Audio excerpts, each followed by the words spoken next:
بسم اللہ الرحمن الرحیم۔ السلام علیکم ورحمۃ اللہ وبرکاتہ۔ کیا آپ مال و دولت، رزق اور برکت کے لیے پریشان ہیں؟ کیا آپ چاہتے ہیں کہ آسمان سے رزق کے دروازے کھلیں؟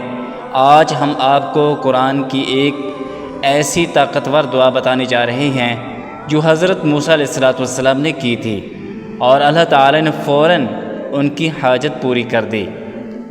یہ آیت سورۃ القصص کی آیت نمبر 24 ہے۔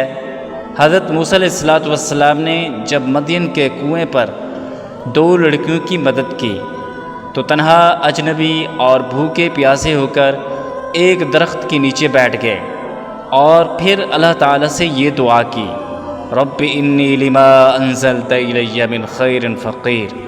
اے میرے رب، میں اس خیر کا سخت محتاج ہوں جو تو میری طرف نازل فرمائے۔ دعا کا اثر یہ ہوا، فوراً ایک لڑکی واپس آئی اور کہنے لگی، میرے والد آپ کو بلاتے ہیں تاکہ آپ کو آپ کی مدد کا بدلہ دیں۔ یہ وہ ملاقات تھی جس نے موسیٰ علیہ السلام کو نہ صرف ایک باعزت روزگار دیا بلکہ ایک نیک بیوی، مستقل رہائش اور نبوت کی راہ عطا کی۔ ایک دعا اور زندگی بدل گئی۔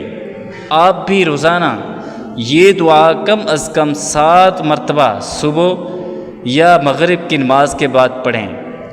دوسرا کام یہ کرنا ہے، دل سے، یقین سے اور عاجزی سے مانگیں، پھر دیکھیں اللہ تعالیٰ کیسے آپ کے لیے خیر و برکت کے دروازے کھول دیتا ہے۔ اگر آپ کو یہ بات فائدہ مند لگے تو اسے دوسروں تک ضرور پہنچائیں۔